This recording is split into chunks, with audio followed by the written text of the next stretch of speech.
दोस्तों, प्रभु यीशु मसीह ने विश्वासियों की तुलना लता से की है, दाखलता से किया है।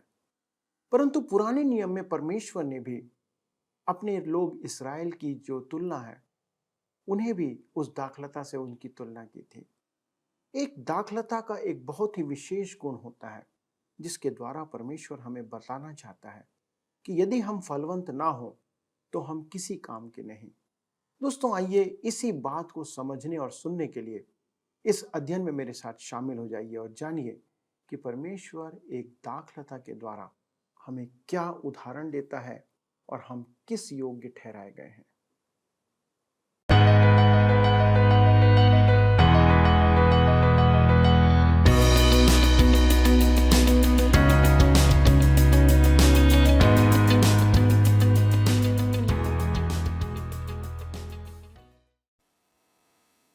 प्रिय मित्रों, नमस्कार।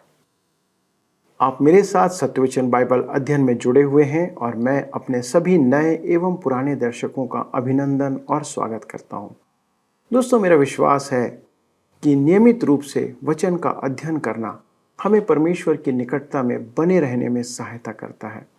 आप जो ऐसा करते हैं, प्रशंसा के पात्र हैं, और आप जो सीख रहे हैं उसे आपसे कोई छीन नहीं सकता। परमेश्वर यहेजकेल के द्वारा इसराइलियों को दंड की भविष्यवाणी कर रहा है, पर वे उसकी बातों को अनसुनी कर रहे हैं। मनुष्य का यह बहुत ढीठ स्वभाव है, जो कहता है कि हम सब कुछ अपने मन का ही करेंगे। वास्तव में आज और पहले भी अधिक लोगों में परमेश्वर का भय है ही नहीं। हम ना तो परमेश्वर को जानते हैं और ना ही उसकी सुनना चाहते हैं। परमेश्वर उन पर स्पष्ट इल्जाम लगाता है कि उनके मनों में ही वे मूर्तें स्थापित हैं। यह है मनुष्य के मन की ढिठाई। हम जो कहते हैं और मानते हैं वही सत्य समझते हैं। दोस्तों, आज हम देखेंगे कि परमेश्वर कहता है कि यदि परमेश्वर के जन जैसे नूह, दानियल और अय्यूब भी उनमें हों तो उनके कारण वे क्षमा प्राप्त नहीं कर पाएंगे। यह परमेश्वर का दंड है, जो यदि स्थापित कर दिया गया तो फिर हमारे लिए कोई भी रास्ता बच नहीं सकता या बचा नहीं रहेगा। मित्रों, हम यह भी देखेंगे कि परमेश्वर का दंड किस रूप में देश और समाज पर पड़ता है।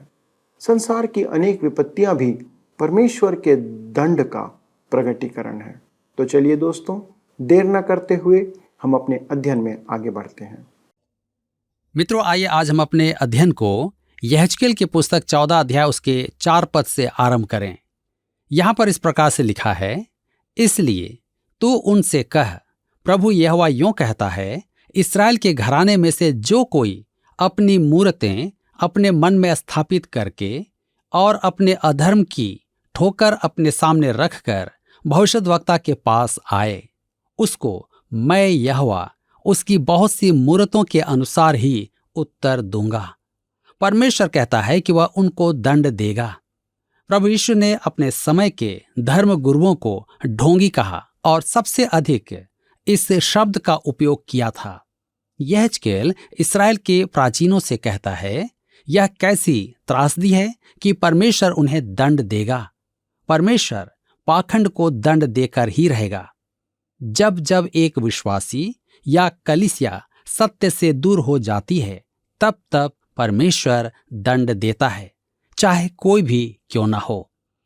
यहेजकेल 14 के 6 में लिखा है, इसलिए इस्राएल के घराने से कह, प्रभु यहोवा यूं कहता है, फिरो और अपनी मूरतों को पीठ के पीछे करो और अपने सब घृणित कामों से मुंह मोड़ो।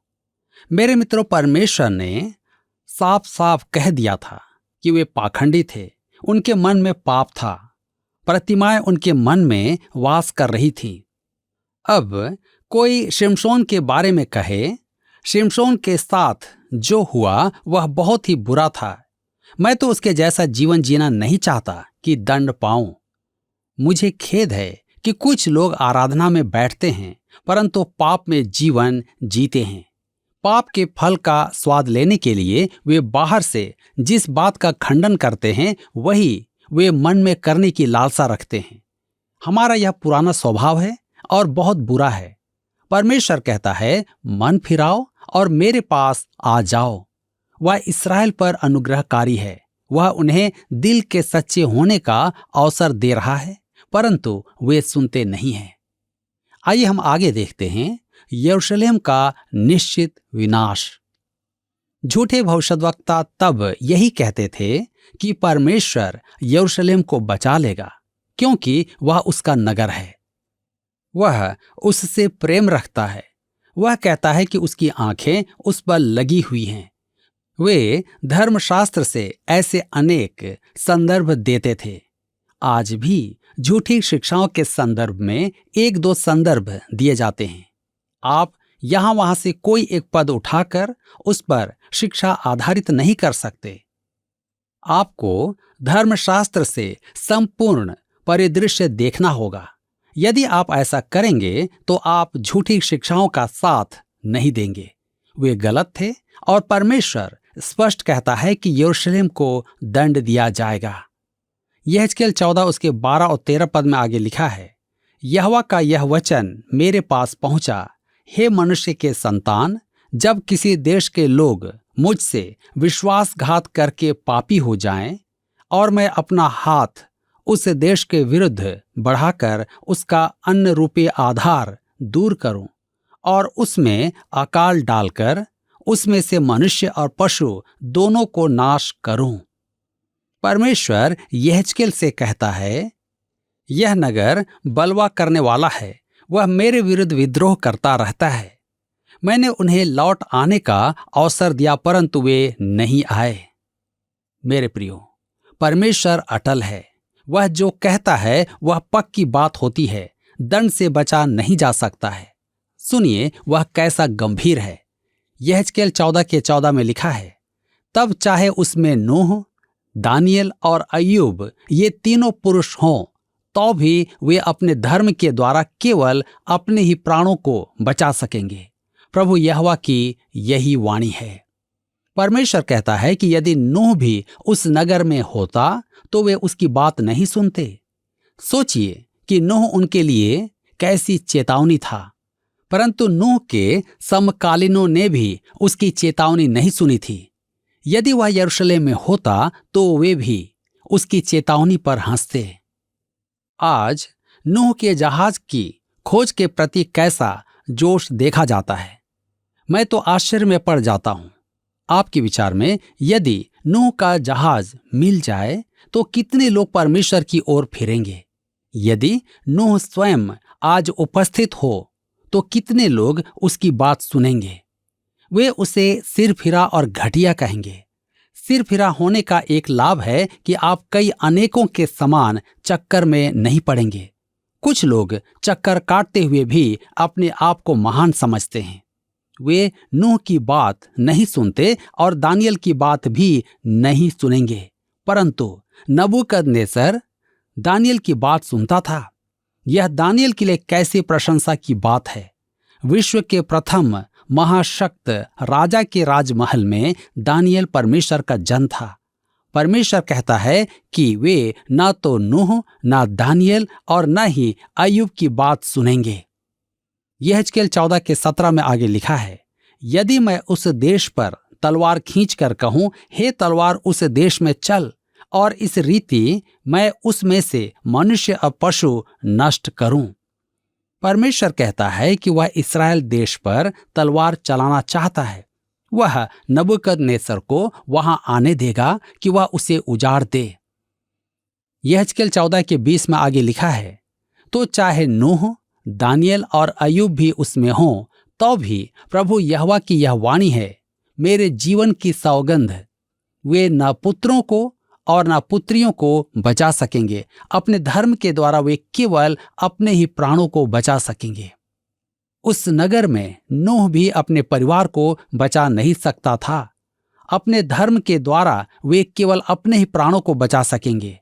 दानियल ने 2 राष्ट्रों को बचाया, परंतु यदि वह यरूशलेम में होता तो वह भी उनकी सहायता करने में असमर्थ होता। यह एक कारण था कि परमेश्वर दानियल को वहां से निकाल लाया था। परमेश्वर की प्रजा तो उसकी बात नहीं मानती थी, परंतु एक अन्य जाति सम्राट ने उसकी बात सुनी और उसे अपना प्रधानमंत्री बनाया। आज कितनी कलीसियाएं सच में परमेश्वर का वचन सुनती हैं? मेरे विचार में तो अधिक नहीं है। यही एक कारण है कि परमेश्वर अपने वचन को टीवी, रेडियो और इंटरनेट के द्वारा उन लोगों में पहुंचा रहा है जिन्हें अनेक विश्वासियों ने त्याग दिया है। मेरे मित्रों, यदि कलीसिया परमेश्वर के वचन को नहीं सुनती है तो परमेश्वर दूरस्थ स्थानों में जाएगा जहां वचन ग्रहण किया जाएगा। दानियल यरूशलेम में सम्मान नहीं पाता था, पर बेबीलोन में वह सबसे बड़ा नागरिक था जहां राजा उसकी बात सुनता था। मेरे प्रियो, परमेश्वर उन मनुष्यों को सुसमाचार सुनाएगा जो उसकी वाणी सुनने के लिए तैयार हैं।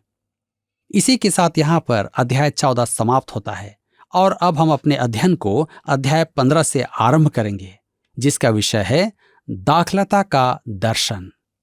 मित्रों, अध्याय 15 फलहीन दाखलता का दृष्टांत है। दाखलता इस्राएल के प्रतीकों में से एक है। यशाया अध्याय 5 में दाखलता का अर्थ इस्राएल है। हमें इसकी कल्पना करने की आवश्यकता नहीं है, क्योंकि यशाया ने कहा अध्याय 5 के 7 पद में, सेनाओं के यहोवा की दाख की बारी इस्राएल का घराना है। तो आइए हम आगे पढ़ेंगे। यहेजकेल 15 उसके 2 से 4 पद तक लिखा है, हे मनुष्य के संतान, सब वृक्षों में अंगूर की लता की क्या श्रेष्ठता है। अंगूर की शाखा जो जंगल के पेड़ों के बीच उत्पन्न होती है, उसमें क्या गुण है। क्या कोई वस्तु बनाने के लिए उसमें से लकड़ी ली जाती, या कोई बर्तन टांगने के लिए उसमें से खूंटी बन सकती है। वह तो ईंधन बनाकर आग में झोंकी जाती है, उसके दोनों सिरे आग से जल जाते और उसके बीच का भाग भस्म हो जाता है। क्या वह किसी भी काम की है। यहाँ परमेश्वर एक अति उत्तम उपमा देता है। दाखलता का उद्देश्य क्या है। यूहन्ना रचित सुसमाचार अध्याय 15 में प्रभु यीशु ने आज के विश्वासियों को दाखलता कहा है। प्रसंगवश उसके कहने का अर्थ था कि इस्राएल अब दाखलता नहीं रहा, सच्ची दाखलता मैं हूं। यूहन्ना 15 उसके 11 पद में हम पाते हैं। इस अध्याय में प्रभु यीशु उद्धार की चर्चा नहीं कर रहा है। मैं फिर पूछता हूं, दाखलता का उद्देश्य क्या है? केवल फल देना और कुछ नहीं। आप फर्नीचर की दुकान में जाकर दाख की लकड़ी का सोफा नहीं मांगते हैं। दुकानदार आश्चर्यचकित हो आपसे कहेगा, वह तो किसी काम की लकड़ी नहीं है, हमारे पास ऐसा कोई फर्नीचर नहीं है। दाखलता केवल फल देने के लिए ही अच्छी है। प्रभु यीशु ने कहा कि यदि दाखलता फल न दे तो वह केवल जलाने के लिए ही उपयोगी है। यूहन्ना रचित सुसमाचार में प्रभु यीशु कहता है कि विश्वासी फल न लाए तो वह उद्धार से वंचित तो नहीं होगा, परंतु वह फल देने के स्थान से हटा दिया जाएगा। यदि मनुष्य फल न लाए तो परमेश्वर अनेक रूपों में उसे हटा देता है।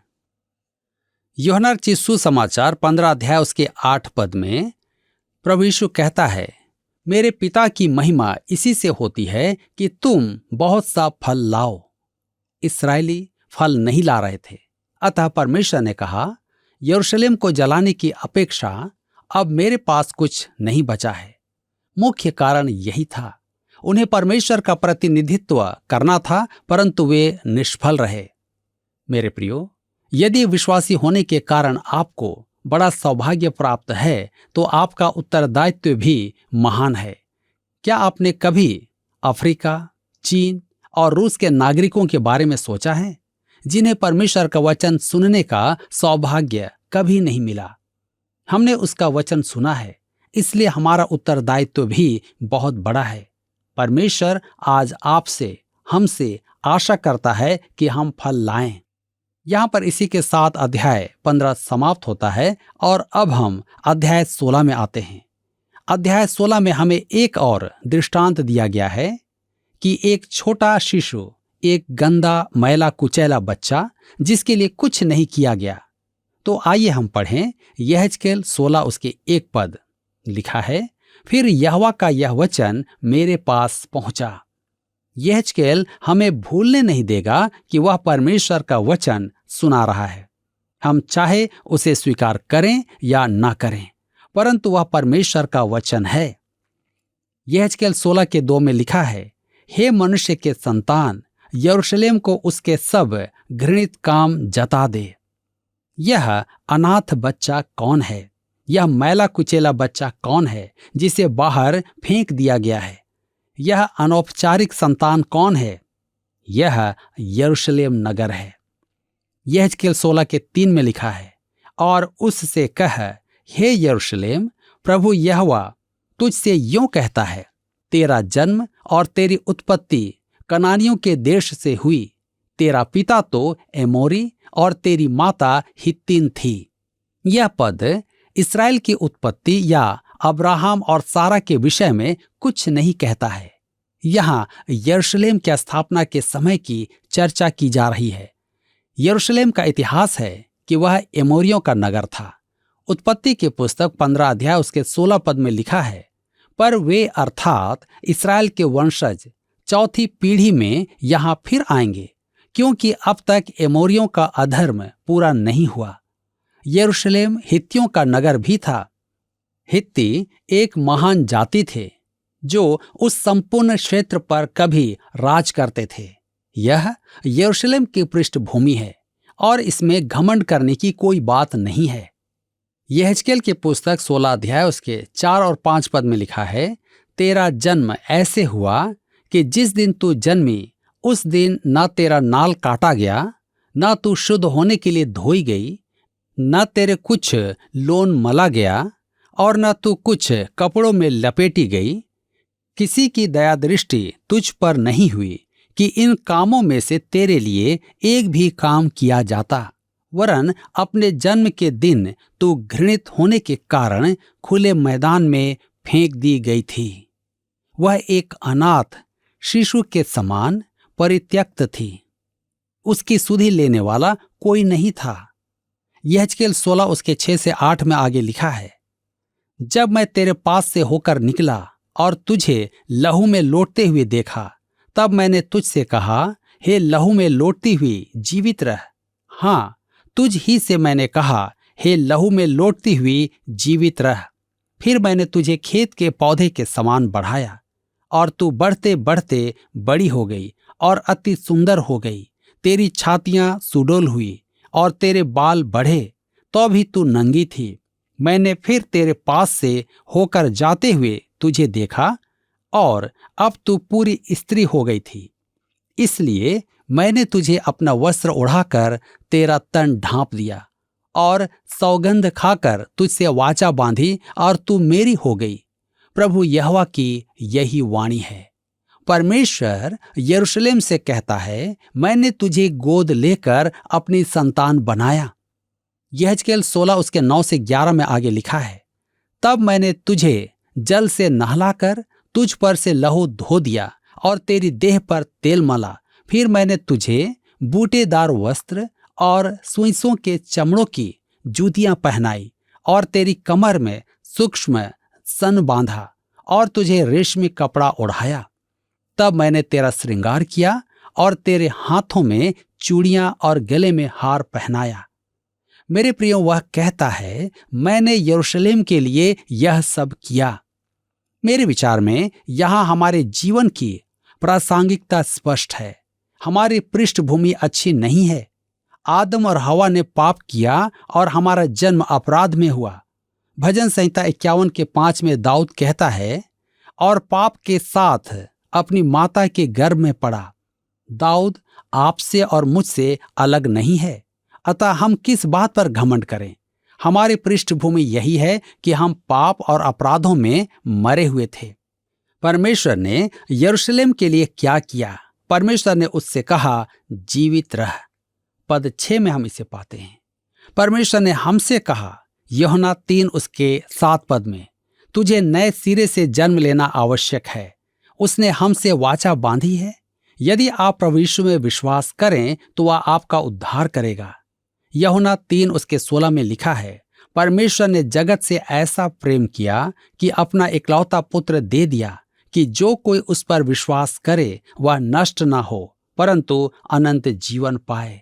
परमेश्वर ने उस अशुद्ध अवैधानिक शिशु को अपने लहू में जोड़ा और कहा, तब मैं तुझे जल से नहलाकर।